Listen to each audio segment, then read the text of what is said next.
हम्म।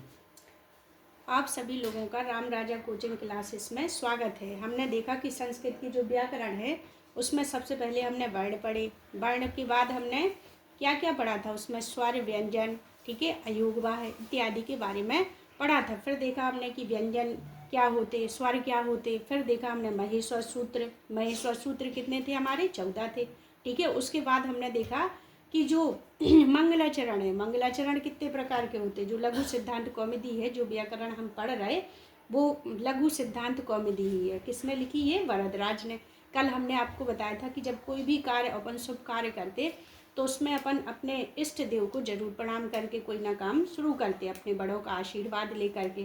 तो उसमें जो लघु सिद्धांत कौमुदी वरदराज ने लिखी, उसमें उन्हें अपनी माँ सरस्वती को प्रणाम करके लघु सिद्धांत कौमुदी की रचना की है। और इसमें मंगलाचरण भी हमने आपको कल बताया था कि 3 प्रकार के होते हैं, आशीर्वादात्मक, नमस्कारात्मक और वस्तु निर्देशात्मक, ठीक है।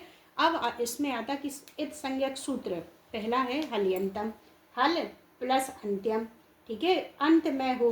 और यदि कोई व्यंजन हो, अंतिम वर्ण कैसा हो? हलंत हो, तो उसे हम हल्यंतम के द्वारा उसे हम अपनी गिनती में नहीं गिनेंगे। अब देखा इसमें कि हल्यंतम, यदि कोई व्यंजन है, अंत में है, व्यंजन वर्ण है और हलंत है, तो वो क्या कहलाएगा? हल्यंतम। हल्यंतम उसका नाम इत रख देते। जब हम महेश्वर सूत्रों की गणना करते, जो बाद वाला इत संज्ञक वर्ण होता उसकी हम गिनती नहीं करते। जैसे अच लिखा, अच है, तो इसमें अच में 9 वर्ण लेते हैं। जो इत संज्ञक वर्ण होंगे उसमें हम इनकी गणना नहीं करते। तो इसमें क्या है? हल्यंतम सूत्र पाणिनि ने लिखा। उपदेशे अंत्यम हलित स्यात्, ठीक है, उपदेशे अंत्यम हलित स्यात्। कात्यायन वर रुचि, इन्हें वार्तिककार भी कहते। पाणिनि को क्या कहते? सूत्रकार कहते। इन्होंने क्या लिखा? अष्टाध्यायी। कौन सी शैली में? सूत्र शैली में। उपदेशे अंतम हलित स्यात्, उपदेशे व्याकरण, ठीक है, अंत्यम माने अंत में, हलित माने व्यंजन और इत माने होगा जो अंतिम वर्ण, जैसे प्रत्यय है, महेश्वर सूत्र है, आदेश है, आगम है इत्यादि के अंत में आने वाला व्यंजन सदैव क्या होता है? इत संज्ञक वर्ण होता है, ठीक है। उपदेशे नाम किम, उपदेश का नाम जो हमारे महान ऋषि रहे, पहले पुराने ऋषि थे, इंद्र हुए, पाणिनि हुए, पतंजलि हुए, कात्यायन हुए, आदि प्राचीन ऋषियों ने जो भी कह दिया वही हमारा अधोच्चारण कहलाता है। अब आता अपना इसमें दूसरा सूत्र है लसक तद्यति, ठीक है, लसक तद्यति। इस सूत्र से क्या हो जाता है? जो अपना ला है और सा है और का वर्ग का लोप कृदंत प्रत्यय से होगा, ठीक है। इसमें क्या है? अपना ला है, सा है और जी का लिखा, अपना का है, क्या है ये? का अपना आधा का है और आ इसमें जुड़ जाएगा तो ऊ तद्यति। ला और सा और का वर्ग का लोप कृदंत प्रत्यय से होगा। जैसे इनको क्या कहते हैं? हम उदिता भी कहते हैं। उदिता कति वर्ग, उदित के कितने वर्ग हैं? तो कितने वर्ग हैं? 25, ठीक है। कितने वर्ण हैं? 25। कौन कौन से? कु चु टू तु पु एते उदिता। इनको कुचुट तुप को क्या कहते हैं? हम उदित कहते हैं। उदित कति वर्ग, उदित के कितने वर्ग हैं? तो 5 वर्ग, 5 वर्ग हैं। का वर्ग, पा वर्ग, चा वर्ग, टा वर्ग, ठीक है।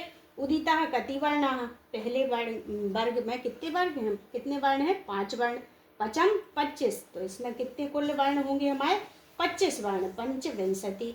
उदिता स्पर्श व्यंजन भी कहलाते। अब इनको हमने का से लेकर के माँ तक, का से लेकर माँ तक जितने वर्ण हैं उनको हमने काय में शामिल किया। जैसे अंत्यस्थ वर्ण होते, ऊष्म वर्ण होते, स्पर्श व्यंजन होते। तो आप लोग बताइए किस में करेंगे? हम स्पर्श व्यंजन में।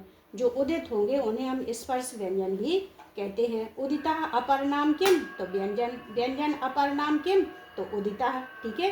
अब आता अपना लसक तद्यति, जो कृदंत प्रत्यय होते, कृदंत प्रत्यय के द्वारा जो अपने आगे वर्ण होते, जैसे कित्वा लिखा, कित्वतु लिखा, सानच लिखा, सर्त है, ल्यप है, कित्वा है, तो ये कौन से प्रत्यय कहलाते? ये हमारे कृदंत प्रत्यय कहलाते हैं। कित्वा के द्वारा इसमें क्या होता? जो आधा हल्यंतम स्यात्, ठीक है। इसमें क्या है? लसक तद्यति से जो पहला वर्ग है वो कैसा हो जाएगा? अलग हो जाएगा और त्वा शेष रहता है। जैसे कत्वा, जैसे लिखा अपना गत्वा, ठीक है। तो इसमें कौन सा प्रत्यय है? इसमें लिखा अपना कित्वा, ठीक है। कौन सा प्रत्यय जुड़ा? कित्वा, तो इसमें लसक तद्यति से का वर्ग कैसा हो जाएगा, अलग हो जाएगा, और त्वा सिर्फ शेष रहता है इसमें कृदंत प्रत्यय में। लसक तद्यति सूत्र से आगे से हट जाएगा। कहाँ से हटता है, ये आगे से, ठीक है। चुटुह, चुटुह के में क्या है, चा वर्ग और टा वर्ग, ठीक है। कौन कौन से वर्ग, चुटुह में चा वर्ग और टा वर्ग आगे से इत संज्ञक करता है। इत संज्ञक का मतलब होता है कि उस वर्ण को अलग कर देता। उपदेशे अज अनुनासिके इत, उपदेशे अज, ठीक है। अज लिखा तो ये जा है, आ और जा से मिलकर के बना है, बना कि नहीं। तो इसमें जो अच है, जो स्वर है, ये क्या करता है, यह स्वर वर्ण की इत संज्ञक करेगा आगे से या पीछे से। जो स्वर वर्ण होगा या तो आगे से हटेगा या पीछे से हटेगा, ठीक है।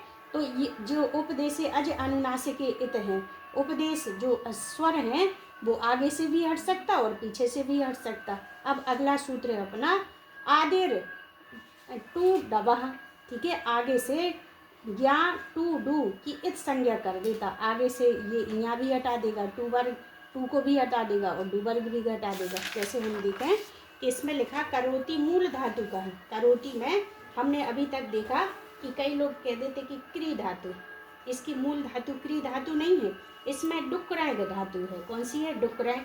इसमें डू है वो आदिर टू डबाह के द्वारा हट जाता, और जो इया है वो काय के द्वारा हट जाएगा, हलियंतम के द्वारा। तो क्या बचा हमारा, इसमें क्री बचा है, ठीक है। क्या बचा, क्री। तो करोति में मूल धातु कौन सी है, क्री धा, डुक्राय है, ठीक है। क्या है, डुक्राय। आदिर ऋतु डबाह के द्वारा डू हट जाएगा और ज्ञा हट जाएगा हमारा हलियंतम के द्वारा। तो क्या बचा हमारा, क्री धातु। ये किसी किसी को मालूम रहता है, ये रैंक बढ़ाने वाले प्रश्न इन्हें अच्छे से देखना है। जैसे देखा डू पचस, पचती में कौन सी धातु है, ये आ गया पचती में। तो देखा हमने जो ये डू है वो कैसे हट जाएगा, ये हट जाएगा हमारा आदिर टू डवाह के द्वारा, ठीक है। ये हट गया हमारा आदिर टू डवाह के द्वारा, और ये सा है जो हमारा, ये हट जाएगा हमारा हलियंतम के द्वारा। अब क्या बचा इसमें, इसमें बचा हमारा पच धातु, ठीक है। इसके द्वारा ये अब आ जाए कि परीक्षा में पच की मूल धातु क्या है, डू पचस। इसी प्रकार ददाती में जो अपना डू दाएं, ठीक है। क्या है, मूल धातु इसकी क्या है, डू दाएं। अपना डू है वो आदिर ऋटू डबाह के द्वारा हट जाएगा, और जो इया है वो काय के द्वारा हट जाएगा, वो हट जाएगा हमारा हलियंतम के द्वारा। अब इसमें क्या बचा, दा, ठीक है, ददाती दा। आगे से व्यंजन की इत संज्ञा करने वाला सूत्र कौन कौन से होते हैं, हमारे चार होते हैं, लसक तद्यति, चुटु, आदिर, सह प्रत्यय, ठीक है। अंतिम व्यंजन वर्ण की इत संज्ञा करने वाले सूत्र हलियंतम, ये पीछे से व्यंजन वर्ण को हटाते हैं। हलियंतम कहाँ से हटाता, पीछे से। स्वर की इत संज्ञा करने वाला सूत्र कौन सा है, उपदेशे अजु अनुनासिक इत, ठीक है। स्वर को आगे से या पीछे से कहीं से भी हटाते हैं। कौन सा सूत्र, उपदेशे अज अनुनासिके इति, ठीक है। अब आता देखो अपने जो व्याकरण पूरी रचना हुई वो 3 मुनियों के द्वारा की गई। कौन कौन से मुनि हैं हमारे, पाणि, कात्यायन और पतंजलि, ठीक है। जो पाणि मुनि थे, जो पाणि ऋषि थे, वो उन्होंने क्या लिखा, उनकी जो पाणि थे इन्हें सूत्रकार भी कहा जाता है। इनका दूसरा नाम क्या है, सूत्रकार। इनकी पुस्तक का नाम है शब्द अनुशासनम, ठीक है। इनकी पुस्तक का नाम क्या है, शब्द अनुशासनम। जो शब्द अनुशासन है उसमें कितने अध्याय हैं, 8 अध्याय हैं, और उसमें पाद कितने हैं, 4। एक अध्याय में 4-4 पाद हैं। जैसे अपनी गणित की एक प्रश्नावली होती, एक अध्याय होता, तो उसमें कई प्रश्नावली 1.1, 1.2, 1.4 ऐसी लिखी रहती। तो इसी प्रकार इनकी शब्द अनुशासन पुस्तक है, उसमें 8 अध्याय हैं और एक अध्याय में 4 पाद हैं। तो कुल मिलाकर इनकी जो अध्याय के कुल पाद हैं वो कितने हैं, वो 32 पाद हैं, ठीक है। और इन्होंने, कई लोग कहते कि 3975 सूत्र लिखे, इस प्रकार कोई अन्य लोग भी कहते। इसलिए मैं लगभग लगाकर इन्होंने कुल कितने सूत्रों की रचना की, 4000 सूत्रों की रचना की है। इसलिए इन्हें पाणि को सूत्रकार भी कहते हैं। इन्होंने सूत्र लिखे हैं, जैसे हलियंतम, ठीक है। ये सारे सूत्र किसने लिखे, पाणि ने।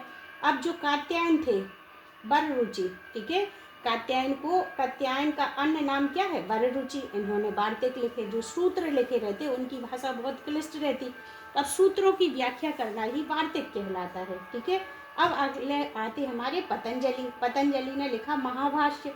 इनका दूसरा योग सूत्र था योग सूत्रम। इन्होंने 84 आहनिक लिखे। आहनिक मीन्स होता दिन। इनका जो महाभाष्य है वो कितने दिन में पढ़ा जा सकता? 84 दिनों में। अब पाणि है, जो पाणि ऋषि है, उनकी माता का नाम था दाक्षी, इसलिए पाणि को दाक्षी पुत्र भी कहते। इनका जन्म स्थान है सालातुर। कौन से स्थान पर इन्होंने जन्म लिया था? सालातुर में। इनके पिता का नाम है पाणिन, इसीलिए इन्हें पाणि कहते। ठीक है, और इनके गुरु का नाम था उपवर्ष। इनका ग्रंथ है शब्दानुशासन, और इसमें 8 अध्याय होने के कारण ही इसे अष्टाध्यायी कहा जाता है। दूसरा ग्रंथ लिखा इन्होंने पाणि शिक्षा। ठीक है, क्या लिखा? पाणि शिक्षा। ये व्याकरण के साथ साथ महाभाष्यकार भी थे। इन्होंने अनेक महाकाव्यों का भी रचना की। व्याकरण महाकाव्यकार भी थे। इन्होंने लिखा पाताल विजयम। ठीक है, कौन सा महाकाव्य लिखा? पाताल विजयम।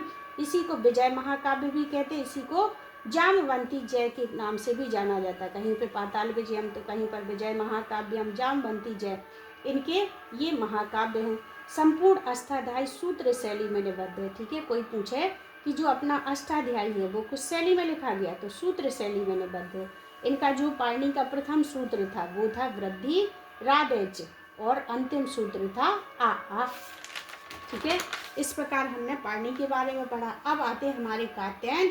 कात्यायन को वररुचि भी कहते हैं। क्या कहलाती है? वररुचि। इनका दूसरा नाम है वररुचि। इनकी पुस्तक का नाम है वार्तिक सूत्रम। इन्होंने जो सूत्र थे वो वार्तिक रूप में लिखे, उनकी व्याख्या की नहीं, तो छोटे छोटे सूत्र थे उनको हम समझ ही नहीं पा रहे थे। इनका उपनाम है वररुचि वार्तिककार। इन्होंने पाणि के 4000 सूत्रों में से 1500 सूत्रों पर ही वार्तिक की रचना की है, 1500 सूत्रों की ही व्याख्या की है। इनका जो महाकाव्य है, इनका काव्य है स्वर्गारोहण। सूत्रों की विस्तृत व्याख्या करना ही क्या कहलाता है? वार्तिक कहलाता है। तभी हम समझ पाए। अपने जो पाणि थे उन्होंने जो महाकाव्य लिखा वो कौन सा लिखा था? वो लिखा था हमारा पाताल विजयम। और जो कात्यायन थे उनने क्या लिखा था? स्वर्गारोहण। ठीक है, जो पहले आए वो कहाँ गए? नीचे पाताल में गए, और जो दूसरे थे कात्यायन थे वो कहाँ गए? स्वर्ग में। इस प्रकार हम इनकी ट्रिक के द्वारा याद कर सकते हैं। परीक्षा में आएगा कि कौन से मुनि त्रय में महाकाव्यकार नहीं है, तो कौन नहीं है? पतंजलि नहीं है। हमारे पाणि ने लिखा क्या? पाताल विजयम, और कात्यायन ने लिखा स्वर्गारोहण। ठीक है, अब पतंजलि आते। पतंजलि ने कौन सी, इनकी पुस्तक का नाम है महाभाष्यम। इन्होंने लिखे 84 आहनिक। 84 दिन में इनकी महाभाष्य को पढ़ा जा सकता है। और दूसरा काव्यकार थे ये योग सूत्रम, और इनका जन्म हुआ बिहार के गोनार्द गांव में नामक स्थान पर हुआ था। इनको अन्य नाम क्या है? महाभाष्यकार भी कहा जाता, इनको योग सूत्रकार भी कहा जाता, गोनार्दी भी कहा जाता, और पतंजलि को शेष नाग का अवतार भी माना जाता है। ठीक है, तो ये हमारे 3 मुनियों की रचना हुई। अब आते हमारे जो भर्तहरि थे। भर्तहरि किसके लिए प्रसिद्ध थे? ये नीति शतक के लिए, जो नीति की बातें बताई गई इन्होंने लिखे। इन्हें महाकाव्यकार नहीं कहा जाता, इन्हें काव्यकार कहा जाता है। इन्होंने अपने काव्य लिखे शतक त्रय। पहला है नीति शतकम, श्रृंगार शतकम और वैराग्य शतकम। ठीक है, अब आता अपना वाक्यपदीयम, व्याकरण की दार्शनिक व्याख्या। वामन जयदीप ने कौन सी पुस्तक लिखी? काशिका वृत्ति। जो काशिका वृत्ति लिखी वो कौन थे? पाणि की अष्टाध्यायी पर आधारित था। जो कठिन शब्द रहते उनको साधारण भाषा में लिखना, उनको साधारण शब्दों में समझना ही वृत्ति या टीका कहलाती है। भट्टोजी दीक्षित, ये भट्टोजी दीक्षित अपने गुरुजी थे और उन्होंने वृत्ति लिखी है। और इनके शिष्य का नाम क्या है? वरदराज। और इनके ग्रंथ का नाम है व्याकरण सिद्धांत कौमुदी। व्याकरण सिद्धांत कौमुदी लिखा हमारे भट्टोजी दीक्षित में, और लघु सिद्धांत कौमुदी लिखा हमारे वरदराज ने। ठीक है, जो गुरुजी हैं उन्होंने लिखी पूरी व्याकरण, और जो छोटे रूप में लिखा वो किसने लिखा? वरदराज ने। ठीक है, इस प्रकार हमने आज 3 मुनियों के बारे में जाना और कुछ सिद्धांत सूत्रों के बारे में भी जाना। ठीक है, कल की चर्चा हम आपसे फिर करेंगे। नमस्कार।